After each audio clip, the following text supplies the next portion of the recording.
They pinned her to the concrete floor. 4 men, hands everywhere.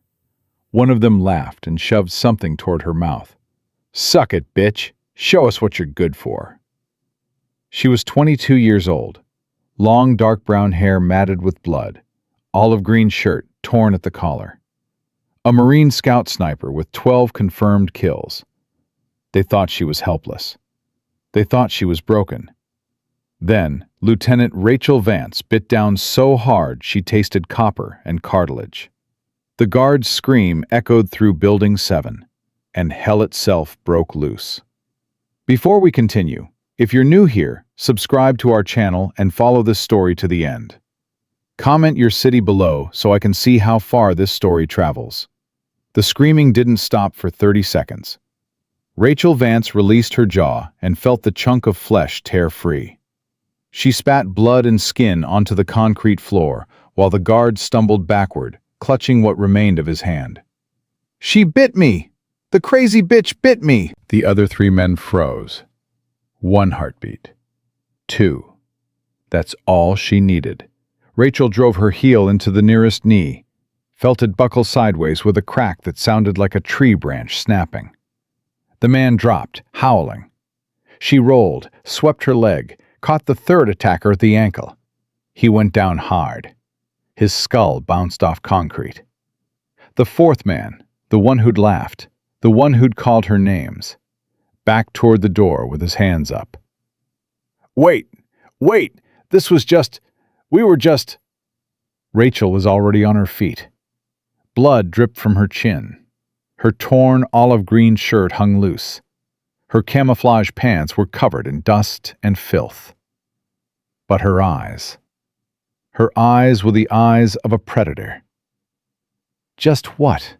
Her voice was quiet, calm, terrifying. Just teaching me a lesson? Just showing me my place? Look, nobody has to know about this. We can... She crossed the distance in 2 steps. Her fist connected with his solar plexus. He folded.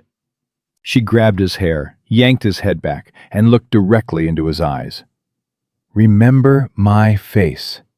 Because if you ever touch another woman again, I'll find you. And next time, I won't stop at fingers." She let him drop and walked toward the door. Behind her, 4 men lay broken, the strongest, most dangerous predators on the base. And they'd just learned what a real wolf looked like. 3 weeks earlier, Joint Base Ironwood, Arizona, 1998. Rachel Vance stood at attention outside the commanding officer's door, feeling eyes crawling over her like insects. Every man who passed stared, some with curiosity, some with hostility, some with something darker. She was used to it by now. 22 years old, 5'6", athletic build hidden beneath an olive green V-neck shirt and standard camouflage pants. Long dark brown hair pulled back in a regulation bun, face that revealed nothing. But behind that calm exterior, her mind was cataloging everything. Exit points, potential threats, allies and enemies. Old habits from 12 combat missions. The door opened. A gray-haired man in his 60s stepped out. Master Chief Petty Officer Paul Brennan. Legend. Dinosaur. The man assigned to determine if she had what it took to become the first female Navy SEAL. Lieutenant Vance. His voice was gravel and smoke. Inside. She followed him into an office that smelled like old coffee and decades of testosterone. Sit. She sat. Brennan walked to his desk, picked up a file, and dropped it in front of her with a thud. Marine Scout Sniper. 12 confirmed kills in Desert Storm. 2 Bronze Stars. Combat Action Ribbon. Youngest female to complete Scout Sniper School. He paused. Impressive resume. Thank you, Master Chief. Wasn't a compliment. He sat down heavily. Paper's easy. Reality's different. I understand. Do you? He leaned forward. This base has 300 special warfare operators. All men. All trained killers. Most of them think you're a publicity stunt, a diversity checkbox, a joke. Rachel's expression didn't change. What do you think, Master Chief? Brennan studied her for a long moment. Something flickered in his eyes. Memory, maybe, or recognition. I think you remind me of someone I met a long time ago. A woman who taught me never to underestimate anyone. He stood. Report to Instructor Davis at 0500 tomorrow. PT assessment. You pass, you move to the next phase. You fail, you go home. I won't fail. We'll see. He opened the door. One more thing, Lieutenant. Master Chief? Watch your back. Not everyone here wants you to succeed. Some of them will try to make sure you don't. Rachel met his eyes. I've survived 12 combat missions, Master Chief. I can handle a training base. Something sad passed across Brennan's face. That's what worries me. The next morning came fast and brutal. 500, parade ground. Temperature already climbing toward 90. Rachel stood in formation with 42 male candidates, all of them bigger, most of them glaring. Instructor Davis walked the line like a shark circling prey.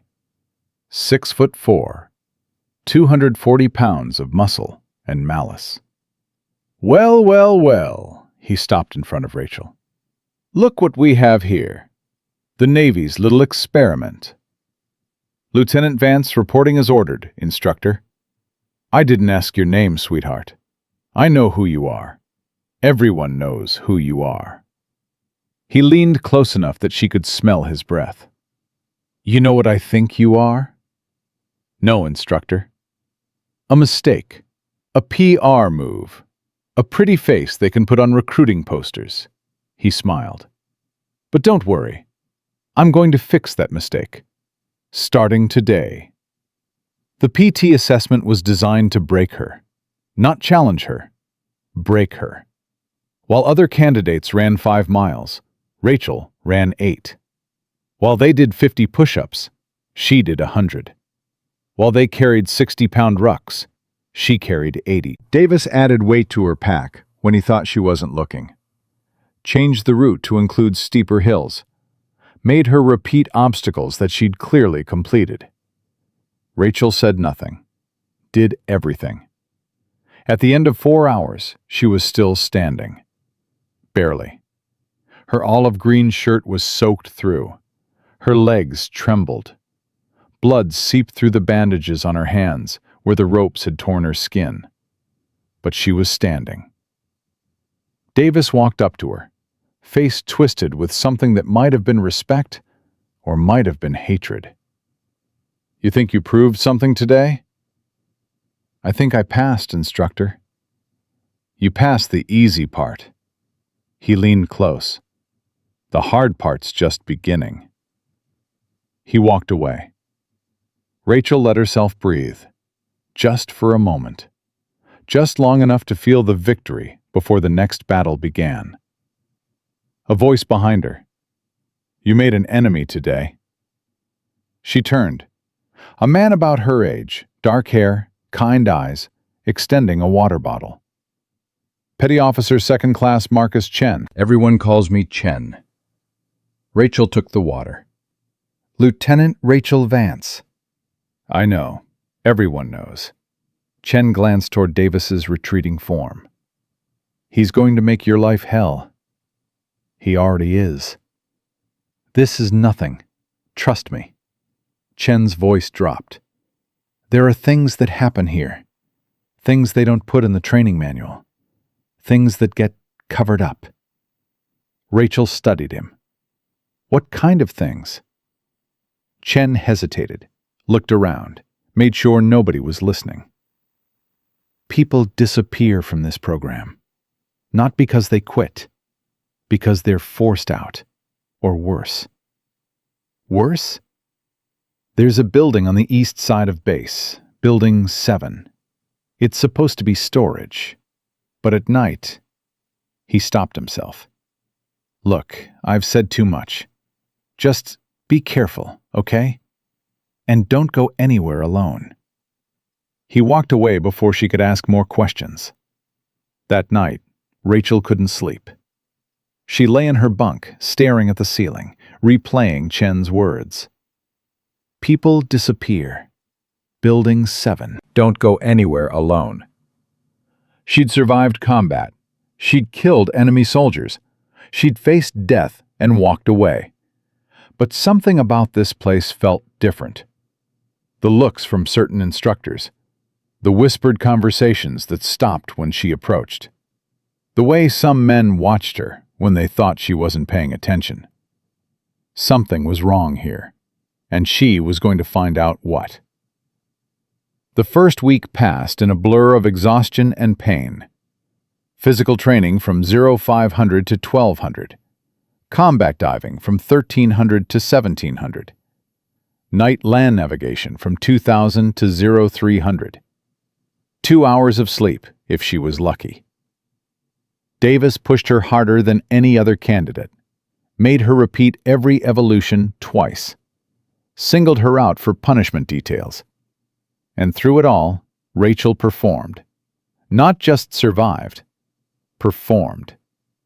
She placed third in the ocean swim, second in the obstacle course, first in the rifle qualification. The other candidates started to notice. Some with grudging respect, others with something uglier.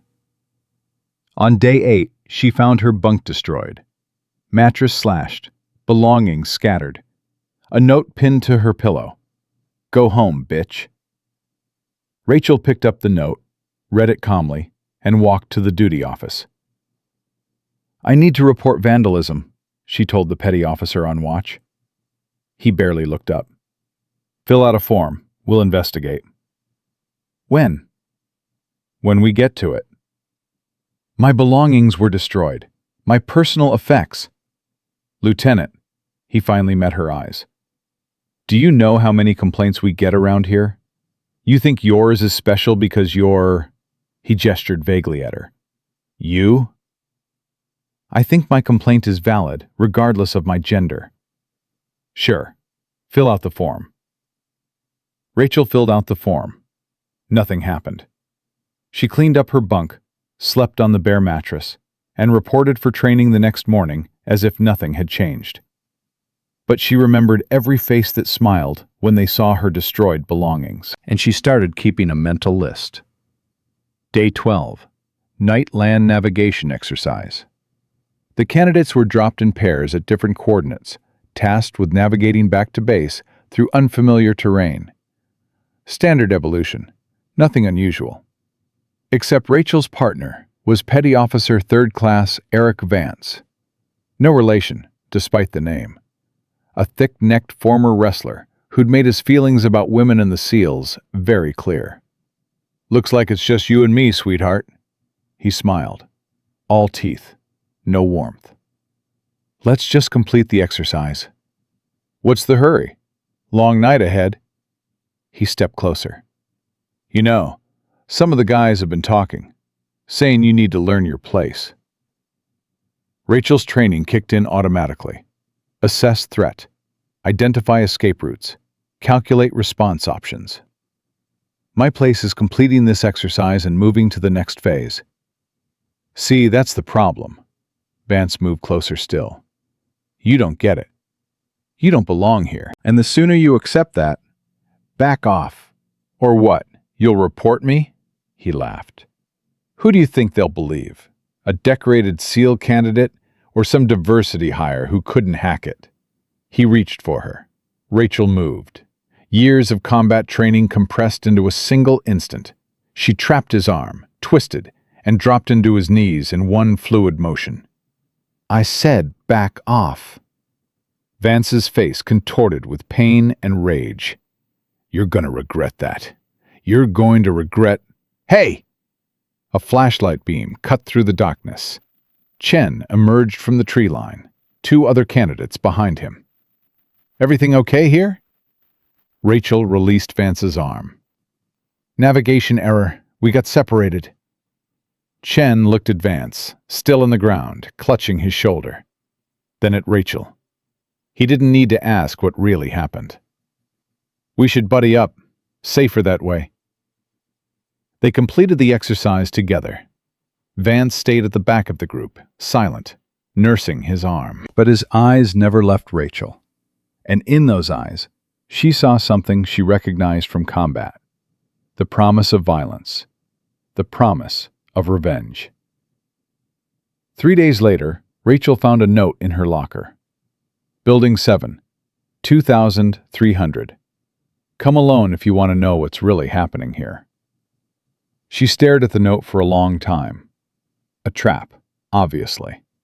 Probably Vance. Probably worse.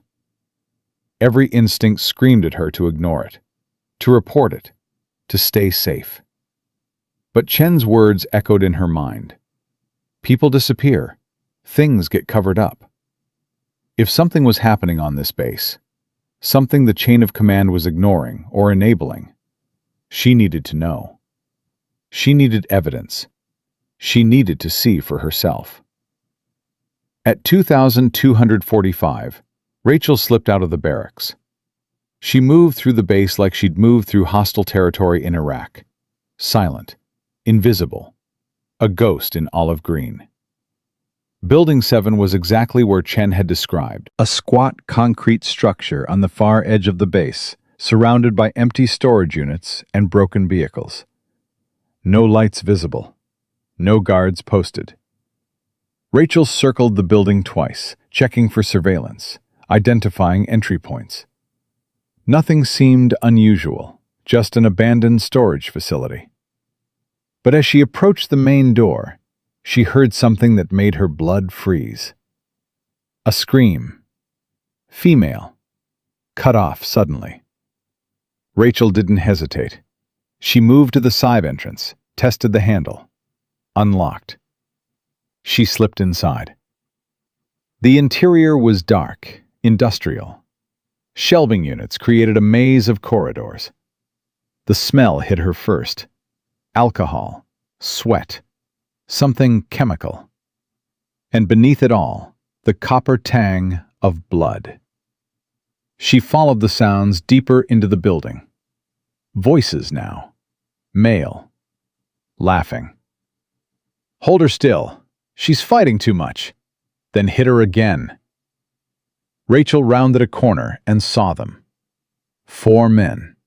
Faces she recognized from training. Faces from her list. And between them, a woman. Young, maybe 19, uniform torn, face bloody. They hadn't seen Rachel yet. 4 against 1. No weapon, no backup. Every tactical principle said retreat. Get help. Come back with reinforcements. But the girl screamed again, and Rachel saw her own face, her own fear. Every woman who'd ever been told to stay quiet, stay small, stay safe. She stepped out of the shadows. "Let her go."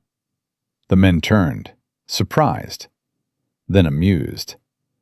"Well, well."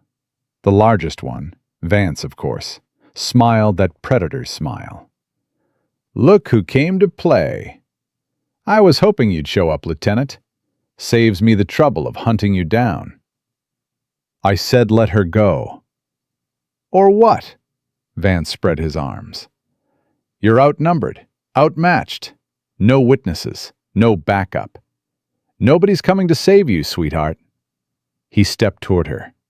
"In fact, I think we just found our second guest for the evening." The other men moved to surround her, cutting off her escape. Rachel felt the fear, acknowledged it, set it aside, and let the training take over. The first man came in fast, stupid. She sidestepped, used his momentum, drove his face into a metal shelf. He dropped. The second was smarter, waited for an opening. She gave him one, a deliberate gap in her defense. He lunged. She caught his arm, broke it at the elbow, and put him down with a knee to the temple. 2 down.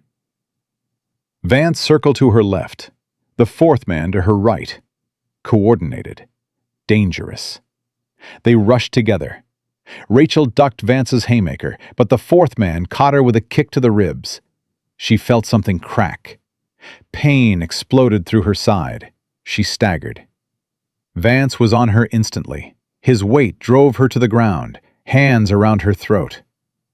"I told you," he hissed in her ear. "I told you you'd regret it." Black spots danced in her vision. Her lungs screamed for air. But her hands were free.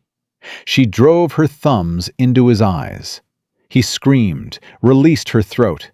She rolled, gasping, and kicked him in the face. The fourth man grabbed her from behind, pinned her arms. "Hold her! Hold the bitch!" Vance recovered, blood streaming from his eye socket. He drew a knife. "I'm going to enjoy this." He moved toward her. Rachel struggled against the grip holding her, couldn't break free. Vance pressed the knife to her cheek. "Any last words?" Rachel spat blood in his face. "Yeah, behind you," Vance laughed. "You think I'm going to fall for—" The crack of a pistol filled the room. Vance dropped, screaming, clutching his knee. Master Chief Brennan stepped out of the shadows, weapon raised. "Let her go. Now." The man holding Rachel released her instantly. "Master Chief, this isn't what it looks like." "It's exactly what it looks like." Brennan's voice was ice. 4 men, 2 women, a knife. I've seen this before. Different war, different continent, same evil.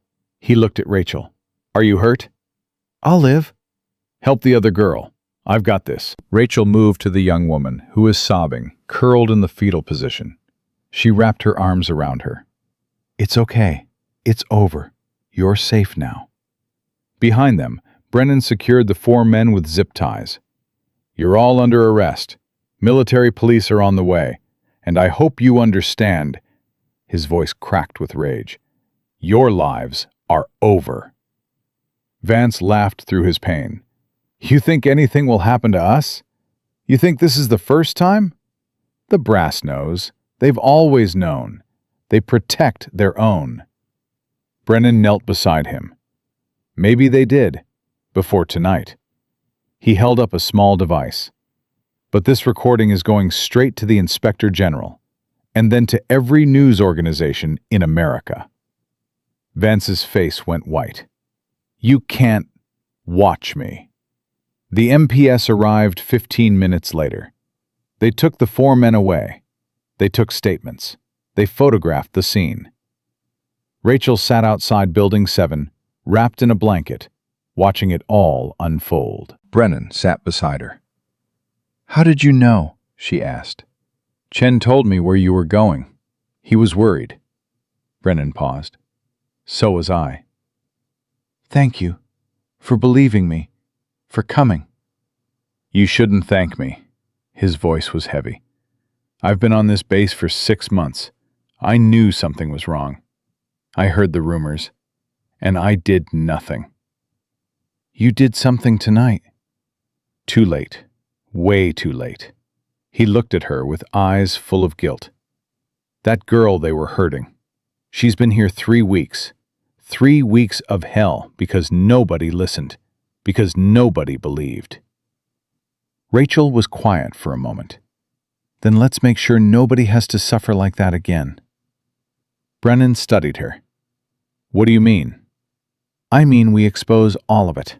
Not just tonight. Everything. Every cover-up. Every protected predator. Every girl who disappeared from this base and nobody asked why." "That's a war you can't win, Lieutenant. The system— I've fought wars before, Master Chief. I've won some. Lost some." She met his eyes. "But I've never stopped fighting, and I'm not about to start now." Brennan was silent for a long time. Then he nodded slowly. "Okay, but if we do this, we do it right. Evidence, testimony, chain of custody, nothing they can dismiss or cover up." Agreed. And you understand what this means for your career. The SEAL program. Your chances. I understand. Rachel's voice was steady. Some missions are bigger than personal goals. This is one of them. Brennan extended his hand. Then welcome to a different kind of war, Lieutenant. One you fight with documents instead of bullets. Rachel shook his hand. I'm ready. Above them, the desert sky stretched endlessly, filled with stars that had witnessed countless battles over countless centuries. A new battle was beginning, and Rachel Vance was going to win it. The investigation began at dawn. Rachel sat in Brennan's office, her ribs taped, her face bruised, but her eyes sharp. The young woman from Building 7, Petty Officer 3rd Class Amy Chen, no relation to Marcus, had been taken to the base hospital. She hadn't stopped crying for 3 hours. Here's what we're facing, Brennan said, spreading documents across his desk. 4 suspects in custody, all from prominent military families. One is the son of a 2-star general. Another is nephew to a sitting congressman. So they're protected. They were protected before last night. Brennan tapped the recording device. This changes everything. Does it? Rachel's voice was flat. Or does it just make them more dangerous? Brennan looked at her. What do you mean? Cornered animals fight hardest, Master Chief. These men have connections, resources. They're going to use everything they have to make this go away. Let them try. They will try, and the first thing they'll do is come after me. As if on cue, the door burst open. Commander Stephen Vickers stormed in, face red, veins bulging in his neck. Behind him, 2 MPs stood at attention. Master Chief Brennan, you're relieved of duty pending investigation. Brennan didn't move. On what grounds? Unauthorized discharge of a firearm, conducting surveillance without proper authorization, interfering with a training exercise. Training exercise? Rachel rose from her chair. Is that what they're calling it? Vickers turned to her with eyes full of contempt. Lieutenant Vance, you're confined to quarters until further notice. Your participation in the SEAL program is suspended. You can't do that. I just did, Vickers smiled. You assaulted 4 fellow candidates. You violated curfew. You entered a restricted building without authorization. Those men were raping a woman. That's your version. They tell a different story. Rachel felt the rage building. There's a recording, witness testimony, physical evidence, all of which will be reviewed through proper channels. Vickers' smile widened. In the meantime, I suggest you think carefully about your future. False accusations against decorated service members can have serious consequences. Brennan stepped forward. Commander, I've served this Navy for 40 years. I know what I saw. I know what I recorded.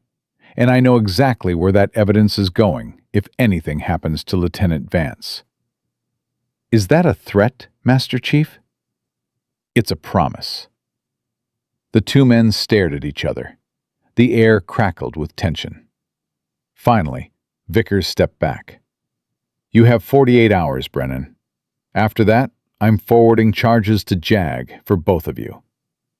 He left. The door slammed behind him. Rachel turned to Brennan. He's one of them. I know. He's going to bury this. He's going to try. Brennan opened his desk drawer, pulled out a manila envelope. But he doesn't know about this. What is it? Insurance. He handed her the envelope. Copies of everything. The recording, the witness statements, photos of the scene, names and dates going back 3 years. Rachel opened the envelope. Her eyes widened. There are dozens of incidents here. Dozens of victims. 53 that I've been able to document, all reported through proper channels, all dismissed or buried. How long have you known? Brennan's face aged 10 years in an instant. Too long. Long enough to be ashamed. Then why didn't you? Because I was a coward. His voice cracked. Because I told myself it wasn't my problem. Because I convinced myself that the system would eventually correct itself. He looked at her with haunted eyes. It never does. Not without someone forcing it to. Rachel studied the documents. Names she recognized. Incidents she'd heard whispered about. A pattern so obvious she couldn't believe it had been hidden for so long. We need to go outside the chain of command. The Inspector General's office. I have a contact there, someone I trust. Can we get to them before Vickers buries us? We have 48 hours. Brennan checked his watch. Actually, 47 now. We need to move. They moved. Rachel changed into civilian clothes, the same olive green V-neck and camouflage pants, the only thing she had that weren't military issue. Brennan gathered his evidence into a secure briefcase. They met at the motor pool at 0700. We'll take separate vehicles, Brennan said. If they're watching, they're definitely watching. Then we split up. You head north toward Phoenix. I'll go south toward Tucson. We'll meet at the IG's office in D.C. in 3 days. Rachel shook her head. Too risky. If they intercept one of us, they get everything. What's your suggestion? We go together. One vehicle, one route. And we don't stop until we're in front of someone who can actually do something. That's a 16-hour drive, minimum. Then we better get started. They took Brennan's personal truck, a battered Ford that had seen better decades. Rachel drove first, while Brennan organized the evidence in the passenger seat. An hour outside the base, Rachel checked the rearview mirror for the 5th time. We're being followed. Brennan didn't turn around. Black sedan, Arizona plates. You knew? They picked us up at the front gate. Probably base security. Vickers covering his tracks. What do we do? Keep driving. They can't stop us without cause. And right now, we're just 2 people on a road trip. Rachel pressed the accelerator slightly. And if they try anyway? Then we find out how serious they are. The answer came 30 miles later. The black sedan accelerated, pulled alongside them, and swerved hard into their lane. Rachel yanked the wheel. The truck fishtailed, gravel spraying from the shoulder. She corrected, barely avoiding the guardrail. They're serious, Brennan said flatly. No kidding. The sedan fell back, then accelerated again. This time, it slammed into their rear bumper. The truck lurched forward. Rachel fought for control. Hold on. She spotted a dirt road ahead and made a split-second decision. The truck plunged off the highway, bouncing over rough terrain, dust cloud erupting behind them. The sedan followed. Rachel pushed the truck to its limits. The engine screamed, the chassis rattled. But she'd grown up driving worse vehicles through worse terrain in rural Montana. There, Brennan pointed. Dried riverbed. It curves behind that ridge. She saw it, aimed for it. The truck plunged down the embankment, caught air, landed hard. Rachel felt her teeth rattle. But they were moving, still moving. The sedan tried to follow. Its low clearance caught on a rock. The front axle snapped with a sound like a gunshot. The vehicle spun sideways and stopped. Rachel kept driving. A mile later, she finally allowed herself to breathe. That wasn't base security, she said. No. Brennan's face was grim. That was something else. Private contractors? Probably. The families have resources. They're not going to let us reach D.C. Rachel's hands tightened on the wheel. Then we need a different plan. What did you have in mind? We don't go to D.C. We go public. Right now. With what? We need the IG's authority to... No, we need exposure. Rachel's mind raced. Vickers wants to bury this quietly. The families want it to disappear. The one thing they can't control is sunlight. You want to go to the media? I want to go to everyone. She looked at him. You said you had 53 documented incidents, 53 victims whose stories were ignored. What if we gave them a voice? Brennan was quiet for a long moment. It would destroy careers, mine included. Probably yours, too. My career is already destroyed. They made sure of that the moment they suspended me. Rachel's voice hardened. But this isn't about our careers anymore. It's about those 53 women. It's about Amy Chen in that hospital bed. It's about every woman who comes after us. And if the media doesn't believe us, then we make them believe. We give them evidence they can't ignore, testimony they can't dismiss, a story too big to bury. Brennan studied her.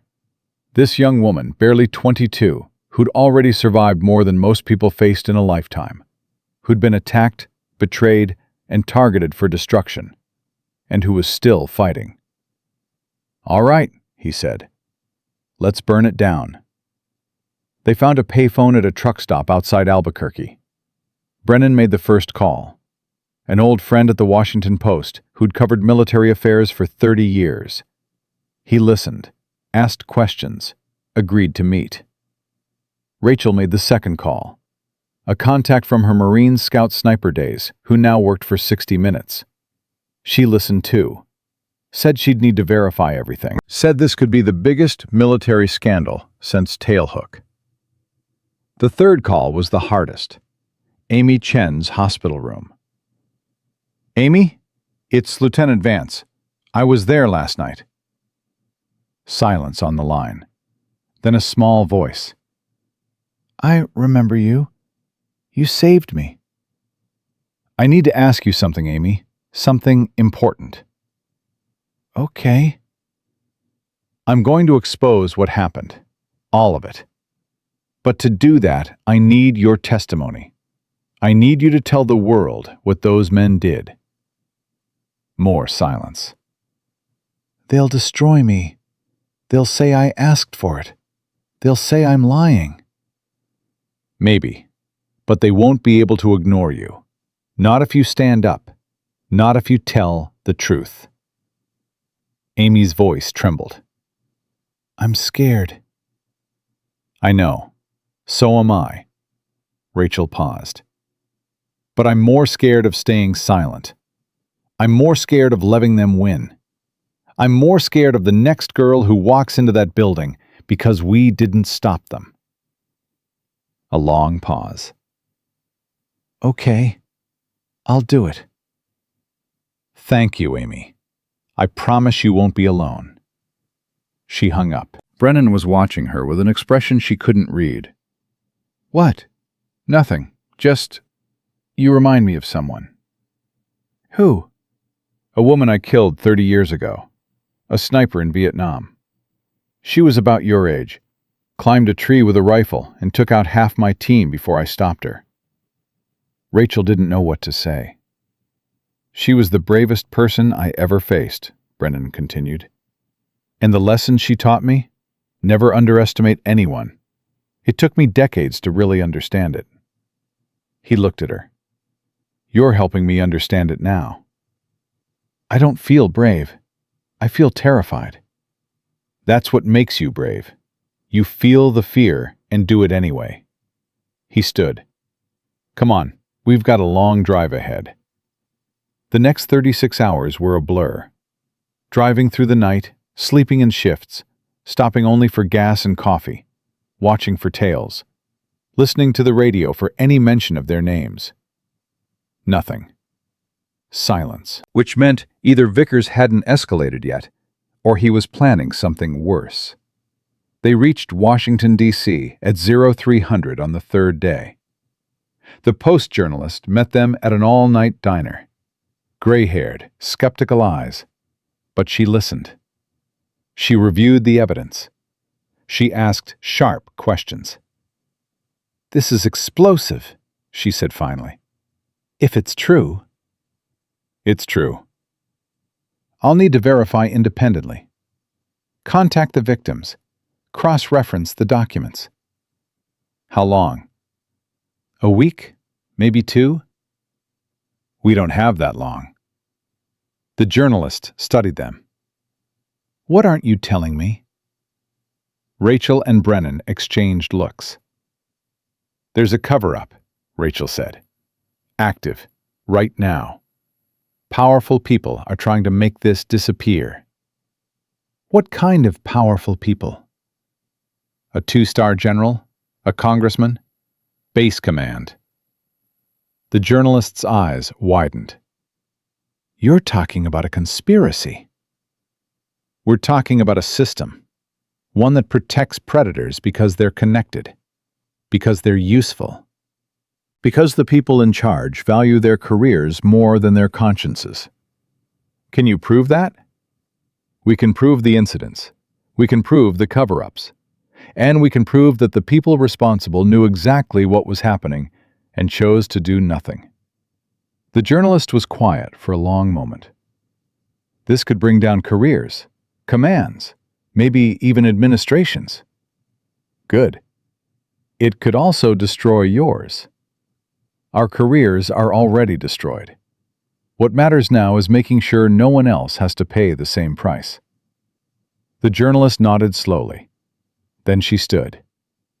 I'll start making calls. But I need you to understand something. Once this goes public, there's no going back. No protection, no cover. You'll be targets for the rest of your lives. Rachel met her eyes without flinching. We've been targets since the moment we chose to fight. At least now we get to choose the battlefield. The story broke 2 weeks later. Front page, Washington Post. Above the fold. Military sexual assault scandal. Decades of cover-ups at elite training base. The article named names, quoted victims, presented evidence that couldn't be dismissed or buried. Within hours, it was everywhere. CNN, NBC, ABC, every newspaper in the country, international coverage, congressional demands for investigation. Rachel watched the chaos unfold from a safe house provided by the journalists' network. Her phone rang constantly. Interview requests, death threats, offers of support. She ignored them all, except one. Lieutenant Vance, this is Senator Margaret Collins. I chair the Armed Services Committee. Rachel sat up straighter. Senator, I've read the article. I've reviewed the evidence. And I want you to know this isn't going to be buried. Not this time. Not on my watch. With respect, Senator, I've heard that before. I'm sure you have. But there's a difference now. You've made it public. You've given us no choice but to act. A pause. I'm convening hearings next week. I want you to testify. Testify? Tell your story, under oath, on camera. Let the American people see what's happening in their military. Rachel's heart pounded. They'll try to destroy me. They'll try, and they'll fail, because you have something they don't. What's that? The truth, and 53 women who are ready to tell theirs.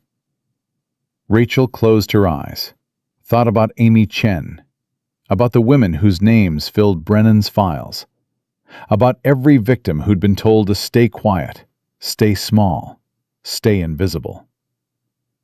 I'll do it. Good. My office will be in touch with details. And Lieutenant? Yes? Thank you. For your courage, for your sacrifice, for refusing to let them win.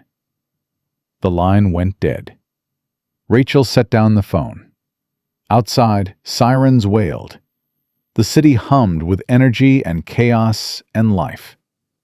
And somewhere in that chaos, a war was being won. Not with bullets, with truth. The hearings began 7 days later. Rachel sat at a long table in the Senate chamber, facing a row of senators who would decide the fate of her testimony. Cameras everywhere, reporters jammed into every available seat. The eyes of the nation watching. Brennan sat behind her in the gallery, Amy Chen beside him, and next to Amy, a row of women who'd come forward in the weeks since the story broke. 23 of them. 23 survivors who'd found the courage to speak. Senator Collins called the hearing to order. Lieutenant Vance, please describe, in your own words, what happened on the night of March 15th at Joint Base Ironwood. Rachel leaned toward the microphone, and she began to speak. She told them everything. The training, the harassment, the attack, the cover-up, the evidence, the conspiracy to silence her. She spoke for 3 hours without a break. When she finished, the chamber was silent.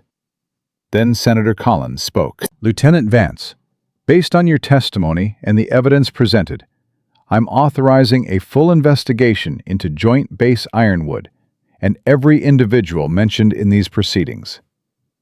A murmur swept through the crowd. Furthermore, I'm recommending criminal charges against the 4 men who attacked you and Petty Officer Chen, as well as Commander Vickers and any other personnel who participated in the cover-up. Rachel felt tears streaming down her face. She didn't wipe them away. Finally, I want to say something directly to you, Lieutenant, and to every woman and man who suffered in silence because they believed no one would listen. Collins looked directly at Rachel. We hear you. We believe you. And we will not let you stand alone. The gallery erupted in applause. Rachel turned and saw Amy Chen, tears streaming, clapping so hard her hands must have hurt. Saw Brennan, that old warrior, wiping his eyes with the back of his hand. Saw 23 women on their feet, cheering, crying, holding each other. The war wasn't over, but today they'd won a battle. And sometimes that was enough. The applause died 3 days later. Rachel sat alone in her temporary apartment in Arlington, staring at the stack of mail that had arrived that morning. Some letters contained words of support, messages from survivors, thank you notes from strangers who'd found courage in her testimony. But most contained something else. Death threats. Detailed. Specific. Some included photographs of her, walking to the grocery store, sitting in a coffee shop, entering the building where she lived. They knew where she was. They were watching. Her phone rang. Brennan's number. You've seen the news? Rachel hadn't. She'd stopped watching after the first wave of coverage. The talking heads debating whether she was brave or reckless. The military analysts questioning her motives. The inevitable backlash that always followed women who spoke up. What now? Turn on CNN. She found the remote, pressed power. A press conference. The Pentagon briefing room. A 3-star general at the podium. Face grave, voice measured. And while we take all allegations of misconduct seriously, preliminary investigation has revealed significant inconsistencies in Lieutenant Vance's testimony. The evidence suggests that the events of March 15th may have been misrepresented. Rachel felt the floor drop away. What is this? They're striking back. Brennan's voice was tight. The families, their lawyers, they've gotten to someone at the Pentagon. But the evidence is being reviewed for authenticity. The recording I made is being challenged as potentially doctored. The witness statements are being re-examined for inconsistencies. Rachel watched the general continue speaking, watched his lips form words that transformed her truth into doubt, her courage into conspiracy, her survival into lies. They can't do this. They're doing it. Brennan paused. Rachel, it gets worse. How can it possibly get worse? Amy Chen recanted. The words didn't make sense. Rachel replayed them in her mind, searching for an alternative meaning. What? This morning, her lawyer released a statement saying she was coerced into making false accusations, that you manipulated her, that the events of that night were consensual. Consensual? Rachel's voice cracked. She was being raped. I saw it. You saw it.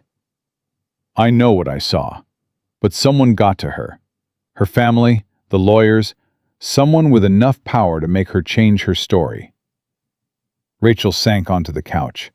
Her hands were shaking, her vision blurred. Everything she'd sacrificed, everything she'd risked, everything she'd exposed, turning to dust. What do we do? Brennan was quiet for a long moment. We keep fighting. With what? Our star witness just betrayed us. The Pentagon is calling me a liar. The evidence is being suppressed. Then we find more evidence. We find more witnesses. We make it impossible to ignore. How? By going back to the beginning. Brennan's voice hardened. Amy wasn't the first victim. She won't be the last. Somewhere out there are 52 other women whose stories were buried. We need to find them. We need their voices. And if they're too scared to talk, then we help them understand that silence isn't protection. It's surrender. A pause. Rachel, I know this is hard. I know you're tired. But you started something that can't be unstarted. These people are afraid of you. That's why they're fighting so hard. Rachel closed her eyes, thought about Amy Chen's face that night in Building 7. The terror, the pain, the desperate gratitude when Rachel had appeared. And now she was calling it consensual. Not because it was true, because someone had made her more afraid of truth than silence. Okay, Rachel said. Where do we start? I have a name. Kelly Lang. She was at Ironwood in 1995. Filed a complaint that was buried. She's been trying to get someone to listen for 3 years. Where is she now? San Diego, Naval Station. She's still serving. Then that's where I'm going. Rachel, you should know, she's scared. She's been threatened before. She might not want to talk. Then I'll give her a reason to talk. Rachel stood up. I'll give her something she's never had before. What's that? Hope. The flight to San Diego took 4 hours. Rachel spent the time reviewing everything she knew about Kelly Lang. 28 years old, operations specialist. 3 years at Ironwood before requesting transfer. 1 complaint filed. 1 complaint dismissed. The details were sparse, but the pattern was familiar. She landed at 1400 hours, rented a car, drove to the naval station. Kelly Lang worked in the communications center. Rachel waited outside until her shift ended. At 1700, a woman emerged, dark hair pulled back, eyes that scanned the parking lot with the automatic vigilance of someone who'd learned to be afraid. Rachel stepped forward. "Petty Officer Lang?" The woman froze. Her hand moved toward her pocket. Pepper spray, probably. Or a phone, ready to dial 911. Who are you? Lieutenant Rachel Vance. I think you know who I am. Recognition flickered across Kelly's face. Then something else. Fear. I can't talk to you. Please, just 5 minutes. I said I can't. Kelly's voice dropped. They're watching. They're always watching. If they see me with you... They've already seen. My flight was tracked. My rental car was followed. They know I'm here. Rachel stepped closer. But I came anyway, because what happened to you matters. Because your voice matters. And because I refuse to let them win. Kelly's eyes darted around the parking lot, searching for the watchers she knew were there. You don't understand. I tried to report it 3 years ago. I did everything right. File the complaint, named names, provided evidence. What happened? They destroyed me, her voice cracked. They said I was lying. They said I was trying to destroy good men's careers. They transferred me, demoted me, made sure everyone knew I was trouble. And the men who hurt you? Promoted. One of them is a commander now. The other is at the Pentagon. Kelly laughed bitterly. He might be one of the people trying to destroy you right now.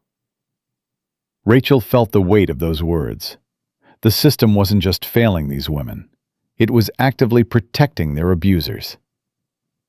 Kelly, I know you're scared. I know what they've done to you. But things are different now. Different how? The news already turned against you. They're calling you a liar. Because they're afraid. Because they know that if enough of us speak, they can't silence all of us. Rachel reached out, touched Kelly's arm. You're not alone anymore. There are others, dozens of others, women who went through the same thing you did, who were told to stay quiet, who watched their attackers get promoted while their own careers burned. Kelly's eyes glistened. What do you want from me? Your testimony, your truth, your voice. And what happens when they come after me? When they destroy what's left of my career? When they make me look like a vindictive liar, like they're doing to you? Then we fall together, but at least we fall fighting. Kelly was silent for a long moment. Then she nodded slowly. His name was Lieutenant Commander Marcus Webb.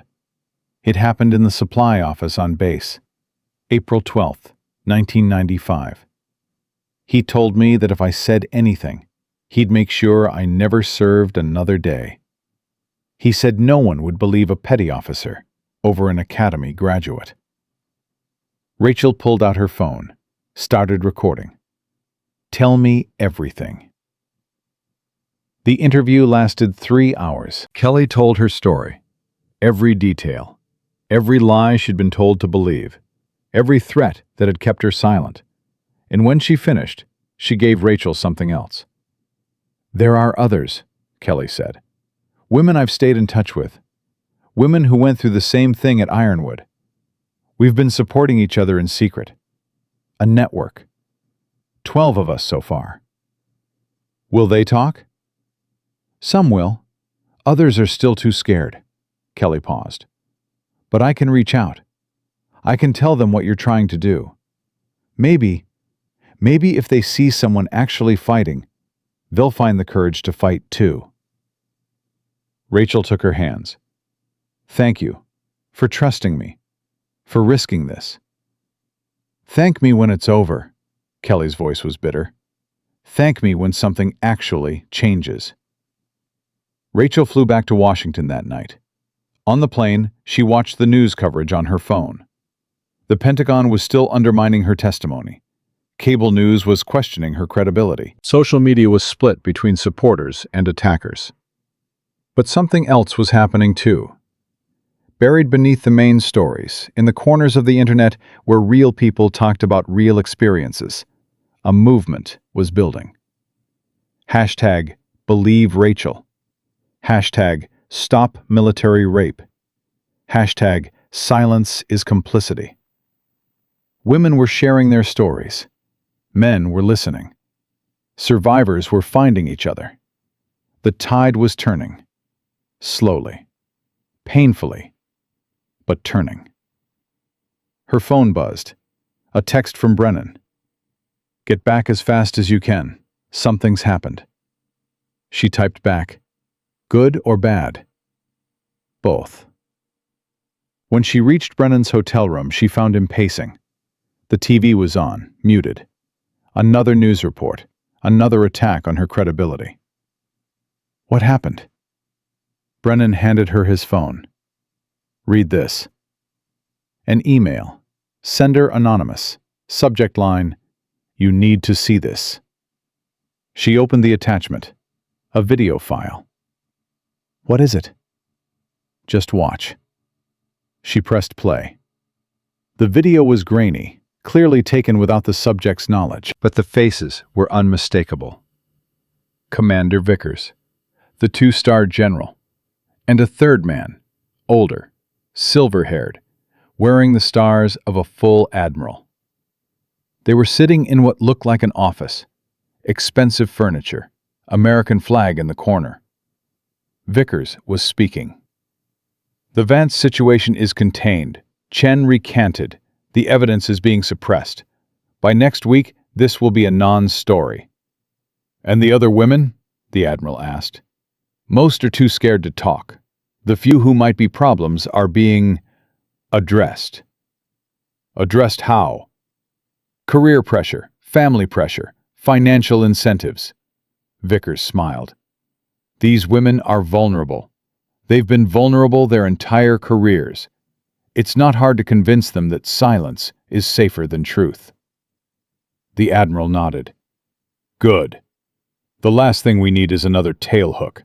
That set recruitment back a decade. This won't be another tailhook. We've learned from that mistake. The key is to discredit the accusers before they gain credibility. Make them look emotional, unstable, vindictive. And if that fails?" Vickers' smile faded. "There are other options. More permanent options." The video ended. Rachel stared at the phone. "They're planning to eliminate witnesses?" "It sounds like it." Brennan's voice was grim. "But that's not the most important part." "What's more important than them threatening to kill people?" "The admiral. Look at him again." Rachel rewound the video, paused on the silver-haired man's face, and then she recognized him. Admiral Thomas Kelly, Chief of Naval Operations, the highest-ranking officer in the United States Navy. "Oh my God." "This goes all the way to the top," Brennan said. "Vickers wasn't covering up for a few bad actors. He's protecting an entire system, a system that the CNO himself is part of." Rachel's mind raced.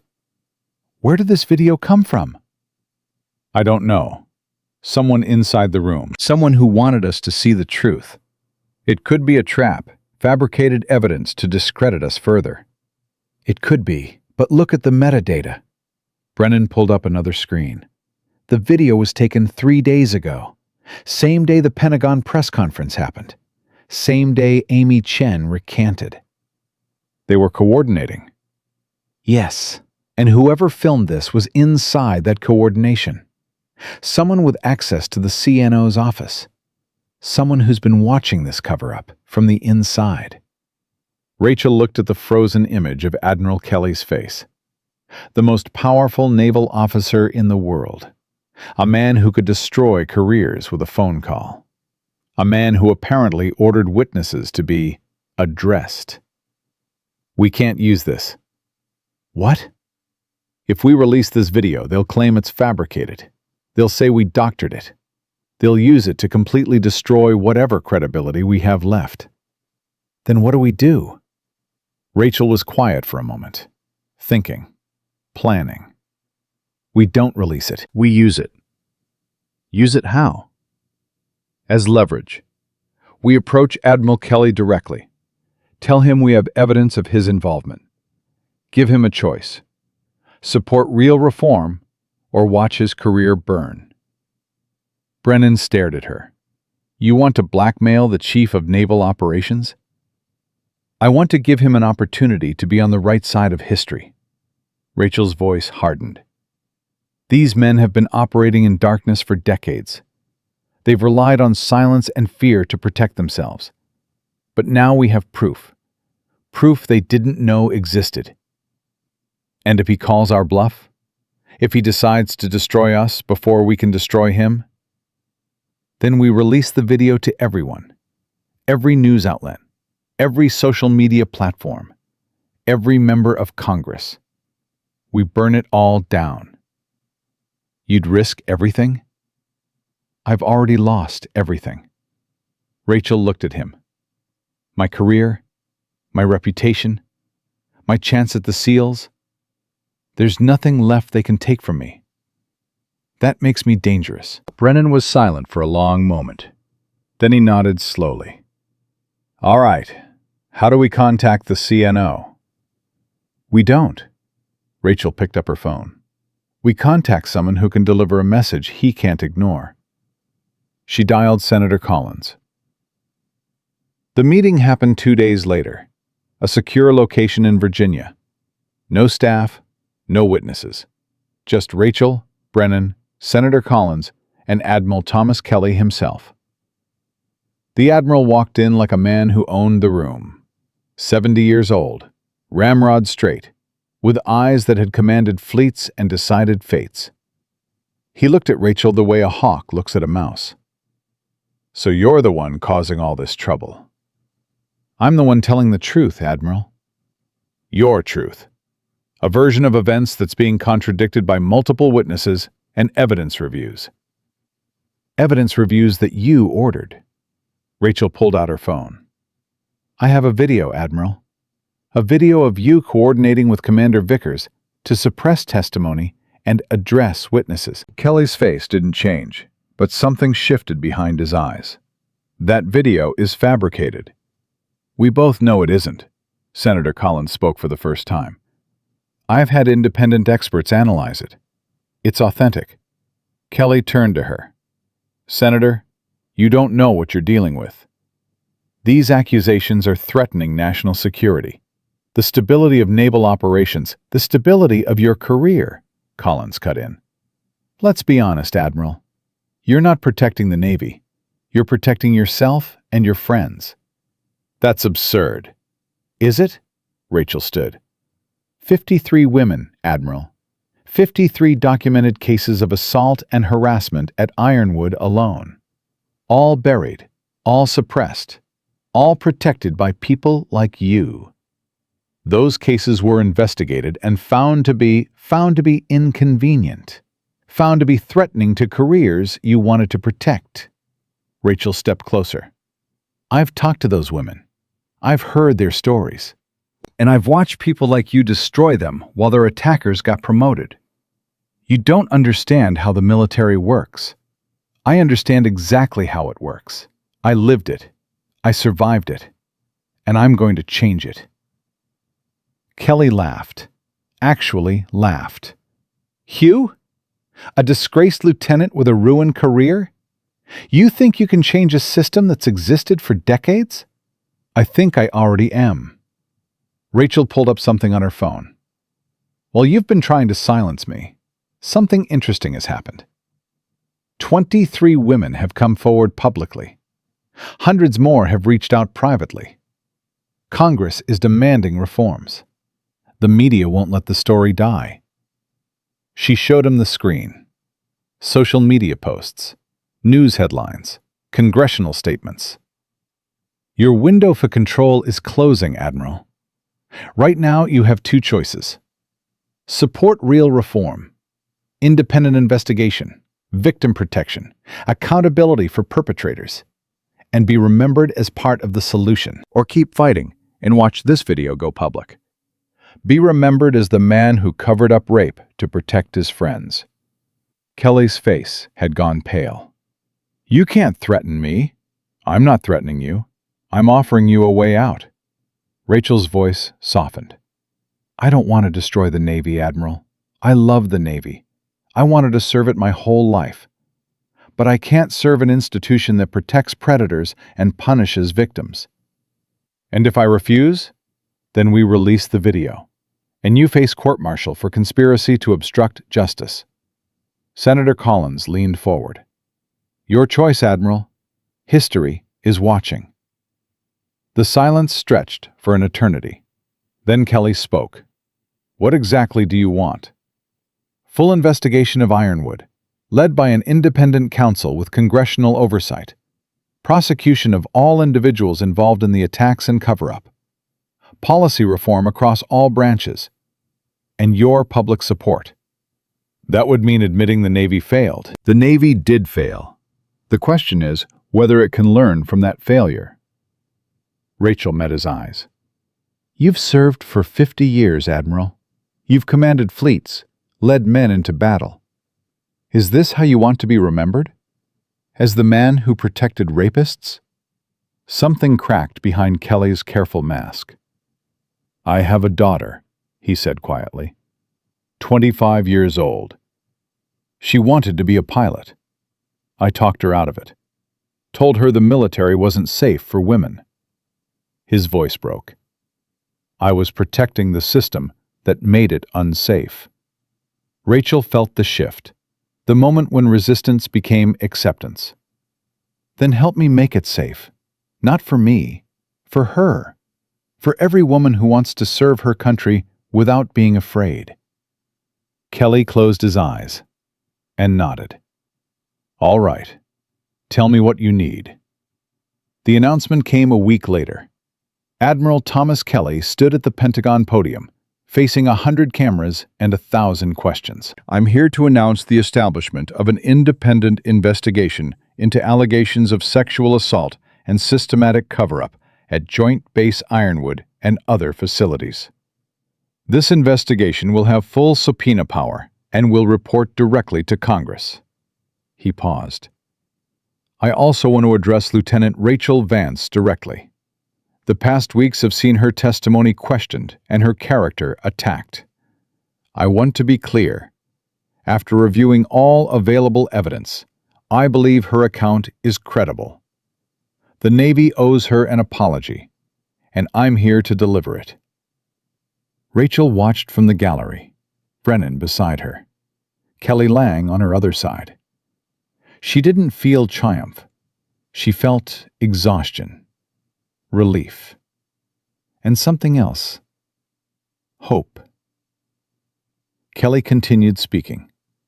Policy reforms, new reporting systems, victim protections, everything she'd asked for. When he finished, reporters shouted questions, cameras flashed. But Rachel wasn't watching anymore. She was looking at the women around her, the survivors who'd found courage, the sisters who'd found each other, the voices that couldn't be silenced anymore. This wasn't the end. It was just the beginning. The trials began 6 months later. Rachel sat in the military courtroom, wearing her dress uniform for the first time since Ironwood. The insignia felt heavy on her collar. The medals felt heavier on her chest. Across the room, Eric Vance sat at the defendant's table. Orange jumpsuit, shackled hands, eyes that still burned with hatred every time they met hers. The court will come to order. Judge Advocate General Captain Patricia Monroe took her seat. A woman, Rachel noted. The first female JAG officer to preside over a case of this magnitude. Things were already changing. In the matter of the United States Navy versus Petty Officer First Class Eric Vance, we will hear opening statements. The prosecutor, Lieutenant Commander James Morrison, rose first. Your Honor, the evidence will show that on the night of March 15, 1998, the defendant and 3 co-conspirators lured Petty Officer Third Class Amy Chen to Building 7 at Joint Base Ironwood with the intent to commit sexual assault. When Lieutenant Rachel Vance intervened, she too was attacked. Morrison turned to the gallery, where Amy Chen sat rigid, her hands folded tightly in her lap. The prosecution will present testimony from multiple victims, physical evidence collected from the scene, and a recording that captures the defendant's own words during the commission of these crimes. Vance's lawyer, a civilian attorney named Harrison Webb, no doubt paid for by one of the powerful families, stood next. Your Honor, my client maintains his innocence. The alleged events were a consensual encounter that was misrepresented by Lieutenant Vance for personal and political gain. We will demonstrate that the so-called evidence was fabricated or manipulated. Rachel felt her jaw tighten. The same lies, the same playbook, even now. But this time, she wasn't afraid. This time, she had proof. The prosecution called Amy Chen first. She walked to the witness stand like a woman approaching her own execution. Pale, trembling, eyes fixed on the floor. Rachel's heart ached. After the recantation, after the pressure campaign, Amy had reached out again, tearfully, desperately, begging for forgiveness. "They threatened my family," she'd said. "They said they'd destroy my father's business. They said they'd make sure my brother never got into the Naval Academy." Rachel had held her. "I understand, and I forgive you. But now I need you to be brave one more time." "I don't know if I can." "You can, because you're not alone anymore." Now, sitting in that witness stand, Amy looked very alone indeed. "Please state your name for the record."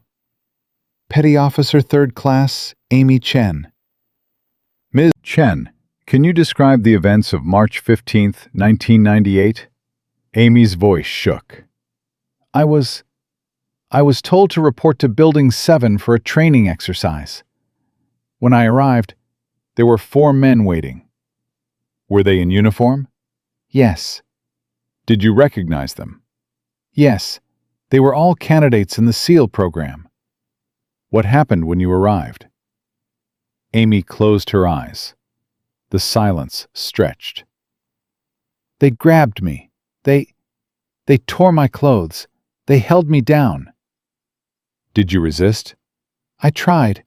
I screamed. I fought. Tears streamed down her face. But there were 4 of them, and they were so much bigger than me. Ms. Chen, you previously issued a statement recanting your testimony. Can you explain why? Amy looked at Rachel, found strength there. Because I was threatened. Because they told me they would destroy everyone I loved. Because I was more afraid of them than I was of the truth. And now? Now I understand that silence doesn't protect me. It only protects them. Amy straightened. I'm not afraid anymore. What happened to me was real, and I want the world to know. The defense attorney rose for cross-examination. Ms. Chen, isn't it true that you have a history of mental health issues? Objection! Morrison was on his feet. Goes to credibility, Your Honor. I'll allow it, but tread carefully, Counselor. Webb smiled. A shark's smile. Ms. Chen? I've struggled with anxiety and depression because of what happened to me. Or perhaps your mental state makes you prone to misremembering events? I remember everything, every face, every word, every moment. Amy's voice hardened. You don't forget being raped. But you did forget, didn't you, when you recanted your testimony? I didn't forget. I lied, because your client's friends threatened to destroy my family. Can you prove that? I have emails, text messages, records of the threats. Amy looked directly at Vance. Your client thought he could silence me. He was wrong. The courtroom murmured. Webb's confidence flickered. No further questions. Rachel was called next. She walked to the stand with the same calm she'd carried through 12 combat missions. The same focus, the same determination. Lieutenant Vance, please describe what you witnessed on the night of March 15th. Rachel told the story. Every detail. Every moment. From the note in her locker, to the rescue, to the attack, to Brennan's intervention. When she finished, the courtroom was silent. Webb approached for cross-examination. Lieutenant Vance, you've been quite the crusader these past few months, appearing on television, testifying before Congress. Some might say you've enjoyed the attention. Some might say that exposing systemic abuse requires public attention. Or some might say you're using these allegations to advance your own career. My career is over, Mr. Webb. I was suspended from the SEAL program. My reputation was destroyed by people your client protected. I have nothing to gain from this, except justice. Justice, Webb smiled. Or revenge? If I wanted revenge, I would have killed your client that night in Building 7. I had the training. I had the opportunity. Instead, I chose to do things the right way, through the system. The same system you claim failed you? The system failed. But systems can change. That's what I'm trying to prove. Webb studied her for a moment, searching for weakness, finding none. No further questions. The trial lasted 3 weeks. Witness after witness took the stand. Victim after victim told their story. The pattern became undeniable. Building 7. The same predators. The same methods. The same cover-ups. The defense tried everything. Character assassination. Procedural objections. Expert witnesses who questioned the validity of trauma memories. None of it worked. On the final day, the jury deliberated for 4 hours. Rachel sat in the gallery, gripping Brennan's hand so hard her knuckles turned white. "Whatever happens," he said quietly, "you've already won. You changed the conversation. You gave these women a voice. It's not enough. They need to be punished. They need to be stopped." And they will be, one way or another. The jury returned. Judge Monroe asked the foreman to rise. "On the charge of sexual assault, how does the jury find?" Rachel stopped breathing. "Guilty." The word hit like a thunderclap. "On the charge of conspiracy to commit sexual assault?" "Guilty." "On the charge of assault and battery?" "Guilty." "On the charge of conduct unbecoming an officer?" "Guilty on all counts." The courtroom erupted. Amy Chen collapsed into sobs. Kelly Lang clutched her chest like her heart might explode. The other survivors held each other, crying, laughing, shaking with relief. Vance was led away in chains, his face blank with shock, his future destroyed. Rachel felt something release inside her, a tension she'd been carrying for months, years maybe, since the first time someone told her she didn't belong. Justice. Real justice. It actually existed. But the work wasn't over. The other 3 defendants were tried over the following months, all convicted, all sentenced to decades in military prison. Commander Vickers was court-martialed for obstruction of justice and conspiracy. His defense argued he was following orders. The jury didn't care. The 2-star general, whose son had been among the attackers, was forced into early retirement. His name would be forever linked to the scandal. And Admiral Kelly, true to his word, pushed through reforms that changed everything. Anonymous reporting systems, independent investigation units, victim advocates in every command. The Navy Rachel had dreamed of joining was finally becoming the Navy it should have been all along. But for Rachel herself, the question remained, what now? The answer came 3 months after the last trial. Rachel sat in a small office at the Pentagon, facing a woman she'd never met, but whose reputation preceded her. Admiral Catherine Rhodes, first female 4-star admiral in Navy history, commander of Naval Special Warfare. "Lieutenant Vance?" Rhodes's voice was cool, but not unfriendly. "I've been watching you." "Ma'am?" "You've created quite a storm. Careers ended, policies changed, an entire system forced to confront itself." "I did what I had to do, ma'am." "Yes, you did." Rhodes leaned forward. "Which brings me to why you're here. I have a proposal." Rachel waited. "The Navy is creating a new unit, Special Victims Investigation Unit. It will have authority to investigate allegations of sexual assault across all commands. Independent, well-funded, answerable only to Naval Inspector General and Congress." "That sounds like exactly what's needed." "It is, and I want you to help build it." Rachel blinked. "Me?"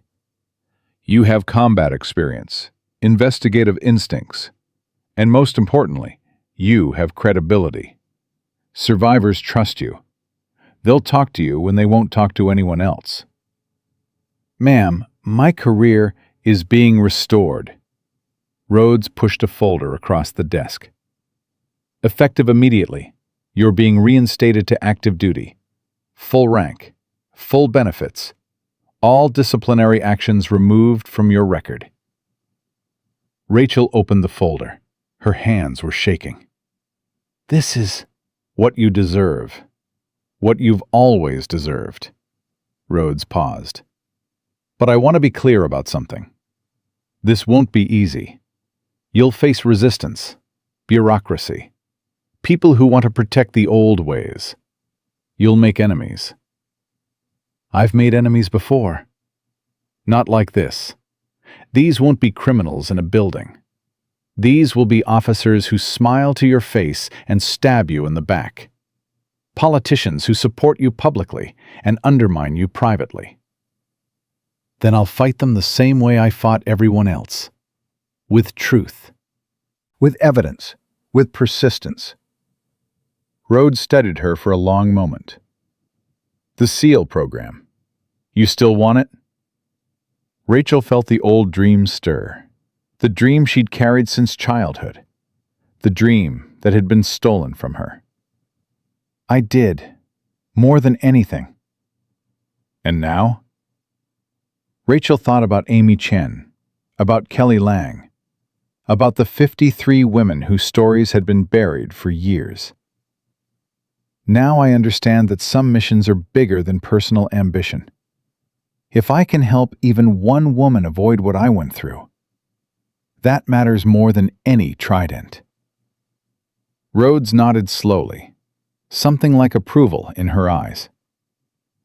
Then welcome to the Special Victims Investigation Unit, Lieutenant. Your first assignment starts Monday. What's the assignment? Fort Hood, Texas. 3 women have come forward with allegations against a battalion commander. The local chain of command is stonewalling. I need someone who won't be intimidated. I won't be. I know. Rhodes stood, extended her hand. Good hunting, Lieutenant. Make me proud. Rachel shook her hand. I will, Admiral. She walked out of the Pentagon into the Washington sunshine. The same sunshine that had seemed so cold during the darkest days of her fight. It felt warmer now, not because anything had changed about the world, because something had changed in her. Fort Hood was worse than she expected. 3 women had come forward, but within a week of arriving, Rachel discovered the truth was much darker. There are more, one of the accusers told her during a late-night interview. Sergeant First Class Diana Reeves, 29 years old, 2 tours in Afghanistan, Bronze Star for valor. How many more? At least 15, maybe 20. He's been doing this for years. Why haven't they reported? Diana laughed bitterly. To who? He controls everything on this base. Assignments, promotions, who stays and who gets transferred. She paused. He told me that if I said anything, I'd never see another deployment. My career would be over. Your career matters more than justice? My career is all I have. Diana's voice cracked. I joined the Army at 18 to escape a bad situation at home. The military gave me a purpose, a family. If I lose that... You won't lose anything. Rachel took her hands. I'm going to stop him, but I need your help. I need all of you to stand together. You don't understand. The last woman who tried to report him, she disappeared. Rachel's blood chilled. Disappeared how? Transferred suddenly. No forwarding address, no contact information. It's like she never existed. What was her name? Private First Class Maria Santos. She was here for 6 months. Then she was just gone. That night, Rachel called Brennan. I need you to find someone. Private First Class Maria Santos. She was stationed at Fort Hood until about 8 months ago. Give me 24 hours. It took him 12.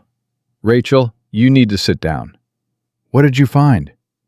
Maria Santos was transferred to Fort Bragg, officially, but she never reported for duty there. Then where is she? That's the problem. Nobody knows. Her family filed a missing persons report 3 months ago. The Army said they were investigating, but the investigation was buried. Worse, it was actively suppressed. Someone with serious pull made sure nobody looked too hard. Rachel felt the familiar rage building. The same rage she'd felt in Building 7. The same rage that had driven her to tear down an admiral. Who's the battalion commander here? The one the women are accusing. Colonel Richard Hayes, 22 years in the Army, multiple combat deployments, connected to 3 senators and the Army Chief of Staff. Of course he is. Rachel, be careful. This guy isn't like Vance. He's smart, powerful. And if he's really behind Santos's disappearance, then he's even more dangerous than I thought. Rachel's voice hardened. And even more important to stop. The next morning, Rachel requested a meeting with Colonel Hayes. He was everything she expected. Tall, commanding, a smile that never quite reached his eyes. Lieutenant Vance, I've heard a lot about you. And I've heard a lot about you, Colonel. All good things, I hope? No, not all good things. Hayes's smile flickered. Ah, you've been talking to the accusers. I've been listening to survivors. Strong word. Survivor implies something happened. Something did happen, multiple times, to multiple women, and I'm going to prove it.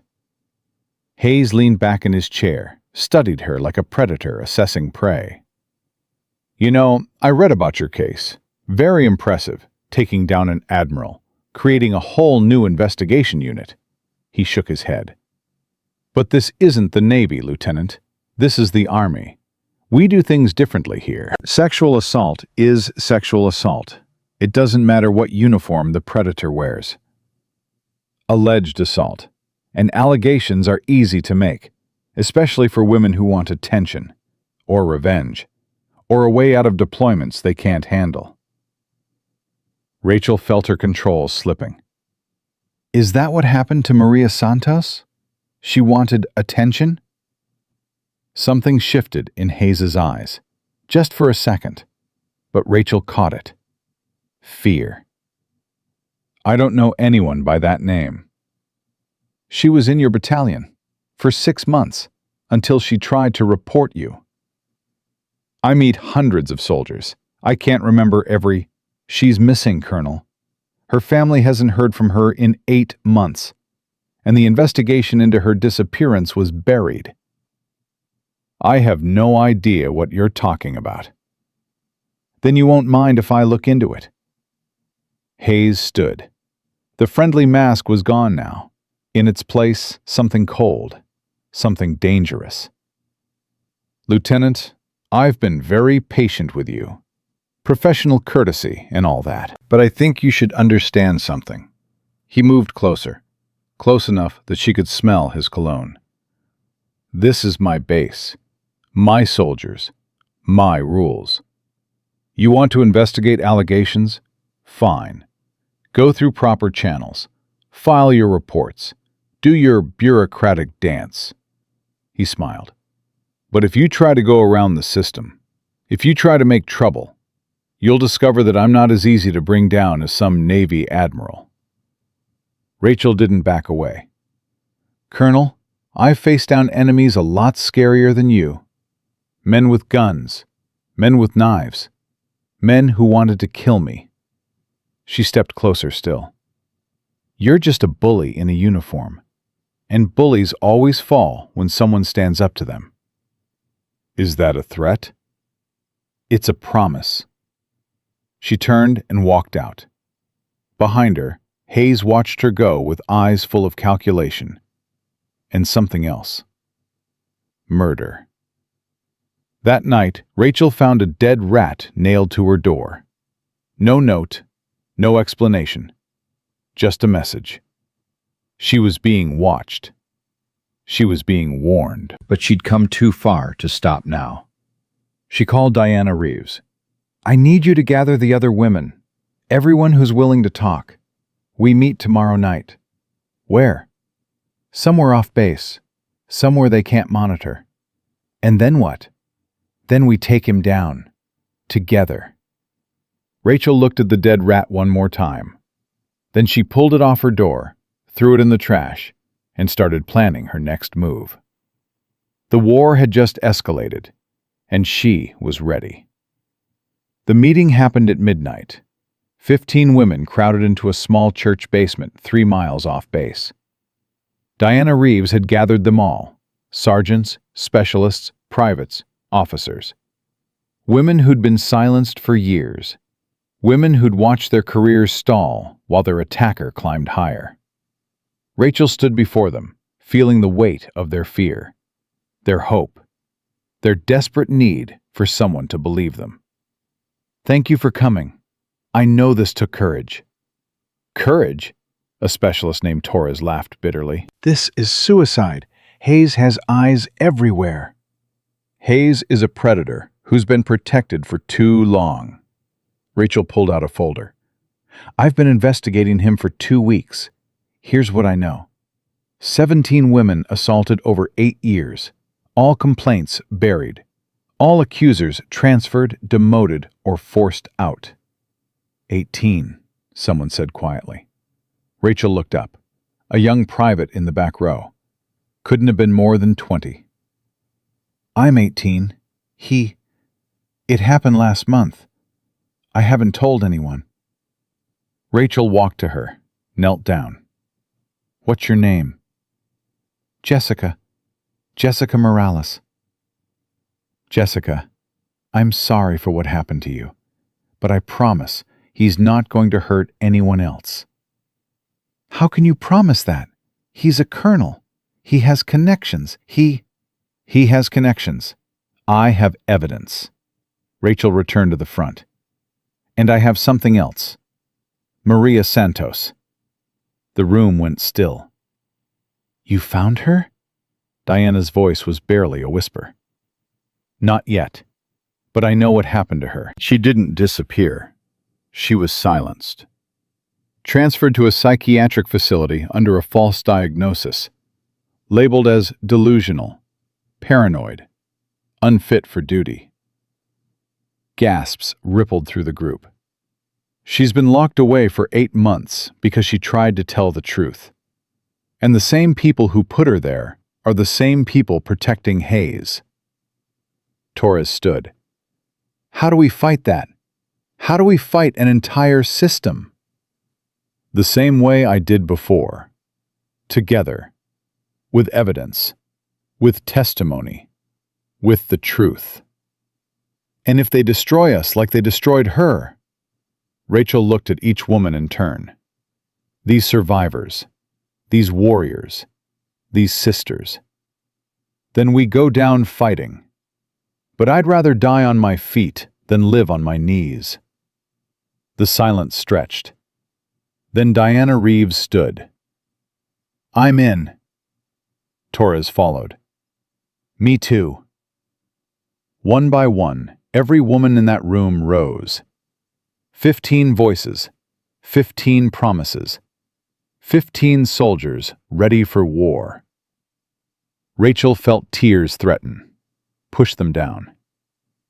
"Okay, here's the plan." The first step was finding Maria Santos. Brennan worked his contacts, called in favors from 3 decades of service, pushed buttons that hadn't been pushed in years. It took 72 hours. "She's at Bethesda," he told Rachel over a secure line. "Psychiatric ward. Admitted 8 months ago under orders from the Army Surgeon General's office." "Can you get me in?" "I can get you a visitor pass, but Rachel, the people who put her there aren't going to let you walk out with her." "Then I'll have to be persuasive." She drove through the night, reached Bethesda Naval Hospital at 600, presented credentials that identified her as part of a congressional investigation. The duty nurse looked suspicious. We don't have any record of an investigation involving Private Santos. That's because the investigation is classified, and the congresswoman I report to doesn't take kindly to delays." The nurse hesitated, then picked up the phone. 20 minutes later, Rachel was escorted to a locked ward. Maria Santos sat by a window, staring at nothing. 22 years old, once athletic, now thin. Once proud, now broken. Rachel dismissed the escort and sat beside her. "Maria, my name is Rachel Vance. I'm here to help you." No response. "I know what happened to you. I know about Colonel Hayes. I know they locked you away because you tried to tell the truth." Still nothing. "Maria, I need you to hear me. You're not crazy. You're not delusional. What happened to you was real. And the people who did this to you are going to pay." Slowly, Maria turned. Her eyes focused on Rachel's face for the first time. "They said no one would believe me. They were wrong. They said I'd be here forever. They were wrong about that too." Rachel took her hand. "There are 15 women ready to testify against Hayes. 15 women who experienced the same thing you did. We're going to expose him. We're going to free you, and we're going to make sure this never happens to anyone else." Tears streamed down Maria's face. "Why? Why are you doing this?"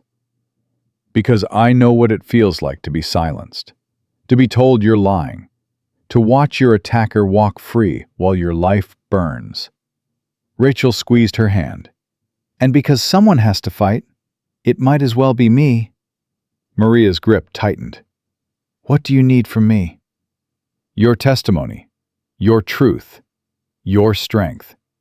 "I don't know if I have any strength left."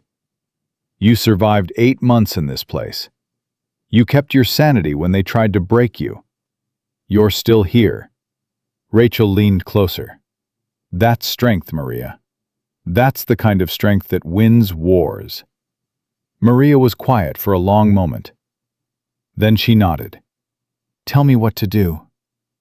Getting Maria out took 3 days and intervention from Admiral Rhodes. The psychiatric evaluation was challenged. Independent doctors reviewed her case. The false diagnosis was exposed as exactly what it was: a weapon used to silence a witness. Maria was released to Rachel's custody on a Thursday morning. That night, Rachel called Senator Collins. "I have everything. 17 victims willing to testify. Medical records showing the cover-up. Evidence that Hayes used military resources to imprison a witness." That's enough for an investigation. But Hayes has powerful friends. The Army Chief of Staff, 3 senators, a former Secretary of Defense. Then we go around them. We go public.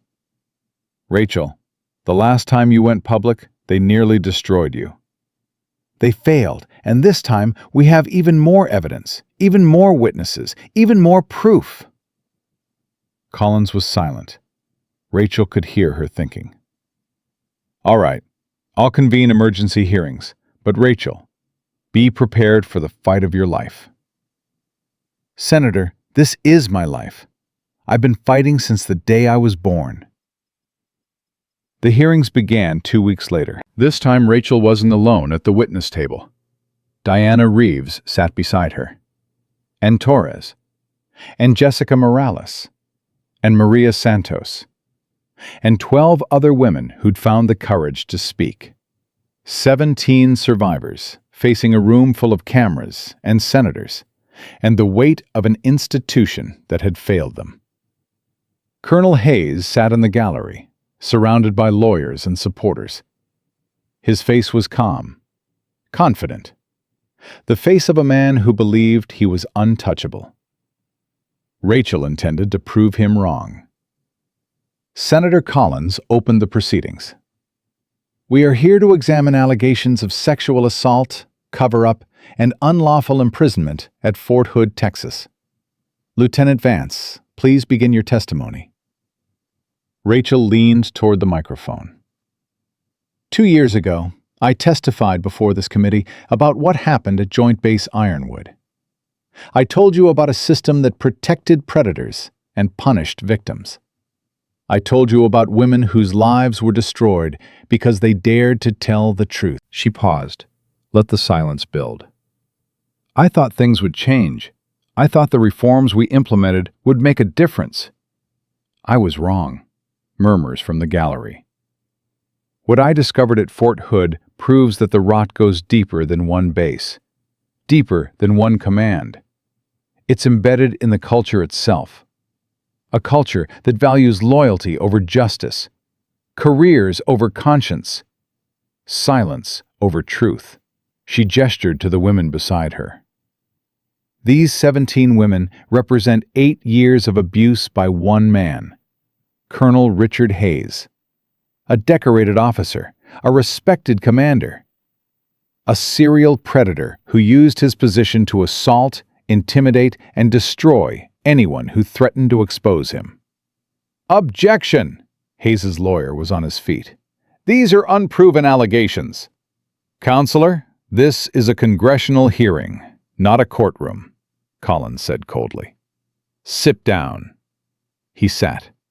Rachel continued. When Private Maria Santos tried to report Colonel Hayes, she was involuntarily committed to a psychiatric facility, diagnosed as delusional, locked away where no one could hear her screams.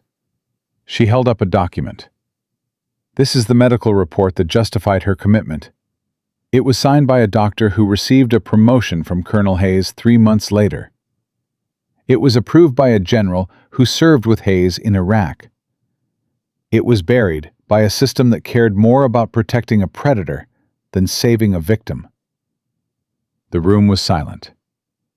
Maria Santos spent 8 months in that facility. 8 months of isolation. 8 months of being told she was crazy. 8 months of watching her life disappear because she dared to tell the truth. Rachel looked at Maria, who sat rigid, tears streaming. But she's not crazy. She's a survivor. And today, she's going to tell you exactly what happened. Maria took the microphone with trembling hands. My name is Private First Class Maria Santos, and I was raped by Colonel Richard Hayes on April 17, 2007.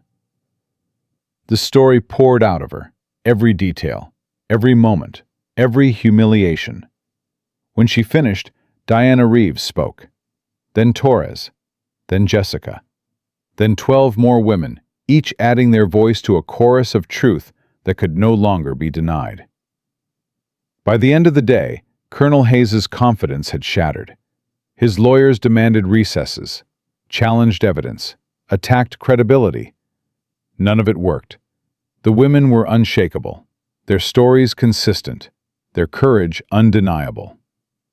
On the 3rd day, Hayes himself was called to testify. He tried denial. These women are lying. He tried deflection. I'm being targeted for political reasons. He tried intimidation. If you pursue this, careers will be destroyed. Rachel watched him squirm, watched the mask slip, watched the predator become the prey. Then Senator Collins delivered the killing blow. Colonel Hayes, we have obtained records showing that you authorized the transfer of Maria Santos to Bethesda Naval Hospital. We have the falsified psychiatric evaluation, and we have testimony from the doctor who signed it. Testimony given under immunity in exchange for full cooperation. Hayes went white. The doctor states that you personally ordered him to diagnose Private Santos as mentally unfit, that you threatened his career if he refused, that you told him, and I quote, "Make sure she never speaks again." The gallery erupted. Order! Collins banged her gavel. Colonel Hayes, do you deny these allegations? Hayes looked at his lawyers. They looked away. He was alone now, stripped of protection, exposed. I want to speak to my attorney. You've had 3 days to speak to your attorney. The question is simple. Did you order the unlawful imprisonment of Private First Class Maria Santos? The silence stretched. Then Hayes spoke, barely audible. I did what I had to do to protect my command. Rachel closed her eyes. Let the victory wash over her. 20 years of abuse, 17 women destroyed, 1 witness imprisoned, and finally, justice. The aftermath was swift. Colonel Richard Hayes was court-martialed, convicted on 17 counts of sexual assault, conspiracy, unlawful imprisonment, obstruction of justice, sentenced to 45 years in military prison. The general who had approved Maria's commitment was forced into early retirement. The doctor who had signed the false evaluation lost his medical license. The Army Chief of Staff, implicated in the cover-up, resigned in disgrace. And Rachel Vance stood in the Pentagon briefing room, facing a promotion she never expected. Commander Rachel Vance, Admiral Rhodes read from the official document, in recognition of exceptional service in the investigation and prosecution of military sexual assault, you are hereby promoted to the rank of Commander in the United States Navy. The gold oak leaves were pinned to her collar. The audience applauded. Brennan was there, 73 now, in a wheelchair, but his eyes were still sharp. Maria Santos was there, healthy again, back in uniform, planning to return to active duty. Amy Chen was there, now running sexual assault prevention programs for the Pacific Fleet. Kelly Lang was there, helping establish the Bay 3 Foundation, turning a symbol of trauma into a beacon of hope. 17 women from Fort Hood were there, survivors who'd become advocates, victims who'd become warriors. After the ceremony, Rachel found Brennan by the window. "Congratulations, Commander." "Thanks to you. You believed in me when no one else did." "You made it easy to believe." He smiled. "You know, 30 years ago I killed a woman in Vietnam, a sniper. She was about your age. I've thought about her every day since. You've told me about her. What I never told you is why." Brennan's voice cracked. "She was the bravest person I ever faced. And I took her life because I was following orders. Because she was the enemy. Because I didn't see her as a person, just a target." Rachel waited. "You taught me something she couldn't. That courage isn't just about facing death. It's about facing life. About standing up when everyone tells you to sit down. About speaking when everyone tells you to be silent." He reached out, took her hand. "I spent 30 years regretting what I did in that jungle. But watching you, what you've accomplished, it feels like maybe I finally did something right. Like maybe I helped someone instead of destroying them." Rachel felt tears threaten. "You saved me that night in Building 7. Everything I've done since then is because of you." "No. Everything you've done is because of who you are." Brennan squeezed her hand. "I just helped you remember." They stood in silence. 2 warriors from different generations, different wars, united by a single truth. That courage wasn't about being fearless. It was about being afraid and fighting anyway. 10 years passed. Commander Rachel Vance stood before a congressional committee one final time. 32 years old now, gray starting at her temples, lines around her eyes from a decade of battles. Behind her, a screen displayed the statistics she'd fought to achieve. Over 300 cases investigated, 217 prosecutions, 94% conviction rate, victim retention rates at 73%, meaning nearly 3/4 of survivors who reported through our unit remained in service or returned after their cases were resolved. She looked at the senators. Some had been allies, some had been obstacles, All of them had been forced to acknowledge the truth. When I started this work, I was told it was impossible, that the system was too entrenched, that the predators were too protected, that one woman couldn't change decades of institutional rot.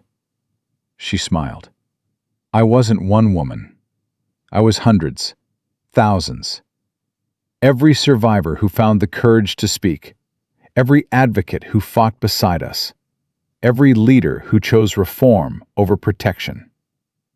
Senator Collins, now committee chair, leaned forward. Commander, some critics say your unit has been too aggressive, that you've destroyed careers based on accusations. We've destroyed careers based on evidence, Rachel said firmly. And yes, we've created a climate of fear for predators. That's exactly what we intended. If you could go back to 1998, to that night at Building 7, knowing everything you know now, would you still walk into that room? Rachel thought about Kelly Lang, about Amy Chen, about Maria Santos, about the hundreds of survivors who'd found their voices because someone had finally listened. She thought about the SEAL trident she'd never earned, the career she'd never had, the dreams she'd sacrificed. And she thought about Master Chief Paul Brennan, who'd taught her that courage wasn't always about the battles you chose. Sometimes it was about the battles that chose you. Sir, I'd walk into that room 1,000 times, because some missions you don't complete by surviving. You complete them by making sure the next person doesn't have to face them alone. The hearing concluded. Rachel stepped down and found Brennan waiting by the exit. He was 83 now, frail, but his eyes still held that spark. Hell of a speech, Commander. Learn from the best, Master Chief. Nah, he shook his head. You surpassed your teacher a long time ago. He handed her a small box. What's this? Something I should have given you years ago. She opened it. Inside was a Navy SEAL trident. Worn. Weathered. His. Chief, I can't. You earned it, not through BUD/S, not through the official program, but through something harder. His voice broke. You fought a war that no one wanted to acknowledge. You faced enemies that hid behind uniforms and regulations. And you won. Rachel held the trident in her trembling hands. This belonged to someone who understood what it meant to be a warrior, Brennan continued. Now it belongs to someone who proved that warriors don't need a trident to change the world. She pinned it to her uniform, next to her combat action ribbon, next to her commendations, next to the medallion with the coordinates of Building 7. Thank you, Chief, for everything. For believing when no one else did. For standing with me when standing was dangerous. Just returning a favor. Brennan's eyes glistened. 30 years ago, a woman in a tree taught me never to underestimate anyone. It took me a long time to really understand that lesson. You reminded me what it meant. They walked out of the Capitol together. Kelly Lang caught up with them. Amy Chen beside her. Maria Santos. Diana Reeves.